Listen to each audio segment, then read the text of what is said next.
போலி அடையாளங்களுடன் இந்தியாவில் குடித்தனம். இந்திய பெண் என்ற அடையாளத்துடன் அழகி போட்டிகளில் பங்கேற்பு.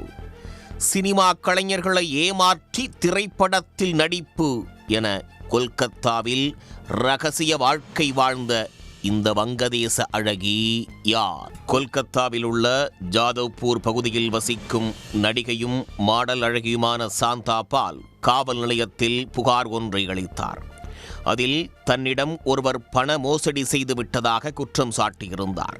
இது தொடர்பாக போலீசார் விசாரணை நடத்திய போது சாந்தா பால் தனது முகவரிகளை மாற்றி மாற்றி தந்து புகார்களை கொடுத்திருந்தது தெரியவந்தது. இதனையடுத்து போலீசாரின் சந்தேக பார்வை சாந்தா பால் மீது திரும்பியது.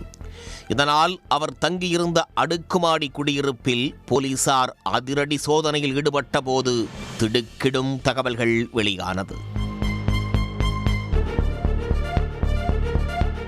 மாடல் அழகி சாந்தா பால் இந்தியர் இல்லை என்பதும் அவர் ஒரு வங்கதேச நாட்டு பெண் என்பதும் விசாரணையில் அம்பலமானது.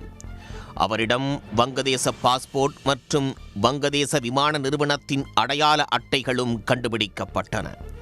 அதே வேளையில் அவரிடம் இந்தியர் என்ற அடையாளத்துடன் 2 ஆதார் அட்டைகள் இருந்துள்ளன.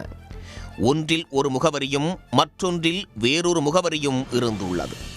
இதேபோன்று போலி பான் கார்டு, வாக்காளர் அட்டை என அனைத்தும் போலியாக பெற்று அவர் இந்தியராகவே வாழ்ந்து வந்ததும் கண்டுபிடிக்கப்பட்டது. அவர் ஏற்கனவே வங்கதேசத்தில் சில திரைப்படங்களில் நடித்திருக்கும் நிலையில் அங்கு அழகி போட்டிகளில் பங்கேற்று பரிசுகளையும் வென்றிருக்கிறார்.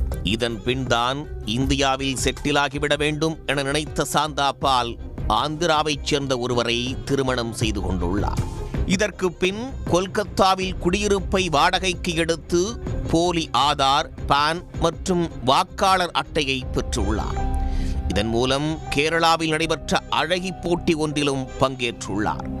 இதை வைத்து தெலுங்கு திரைப்படம் ஒன்றிலும் சிறிய வேடத்தில் சாந்தா பால் நடித்துள்ளார்.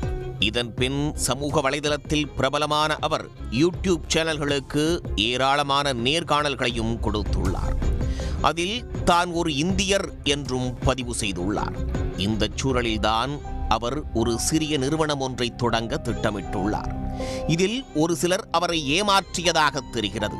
அது குறித்து புகார் கொடுக்க சென்றபோதுதான் போலீசாரிடம் கையும் களவுமாக சிக்கியுள்ளார் இந்த மாடல் அழகி. இவருக்கு போலி ஆதார், பான் மற்றும் வாக்காளர் அட்டைகள் எப்படி கிடைத்தது, இதனை பெற்றுத் தந்தவர்கள் யார் என்பது குறித்து போலீசார் விசாரணை நடத்தி வந்த நிலையில் தற்போது 2 நபர்களை கைது செய்திருக்கிறார்கள். பூர்வா பர்த்வான் பகுதியைச் சேர்ந்தவர் ஷேக் மும்தாஜுதீன், 38 வயதாகிறது. இவர்தான் முதலில் சாந்தா பாலுக்கு போலி ஆதார் கார்டை உருவாக்கி கொடுத்திருக்கிறார். அந்த ஆதார் கார்டை வைத்துக்கொண்டுதான் இரண்டாவதாக வேறு ஒரு முகவரியில் மற்றொரு ஆதார் கார்டை வாங்க நினைத்திருக்கிறார். அப்போது குறைந்த விலையில் ஆதார் கார்டு செய்து தரப்படும் என்ற விளம்பரத்தை சமூக வலைதளத்தில் பார்த்துள்ளார். ஃபேஸ்புக் மூலம் தொடர்பு கொண்ட போது சௌமிக் தத்தா என்ற நபரின் அறிமுகம் அவருக்கு கிடைத்திருக்கிறது. வெறும் 2400 ரூபாய் வாங்கிக் கொண்டு சௌமிக் நடிகைக்கு புது ஆதார் மற்றும் ரேஷன் கார்டுகளை செய்து கொடுத்திருப்பது விசாரணையில் தெரிய வந்திருக்கிறது.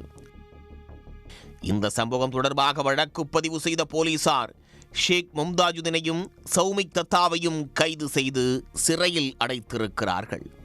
சௌமிக் தத்தாவின் வீட்டிலிருந்து 13 ஓட்டர் ஐடி, 5 போலி ஆதார் கார்டுகளையும் போலீசார் பறிமுதல் செய்துள்ளனர். உடனுக்குடன் செய்திகளை தெரிந்து கொள்ள சன் நியூஸ் பெல் ஐகானை கிளிக் பண்ணுங்க.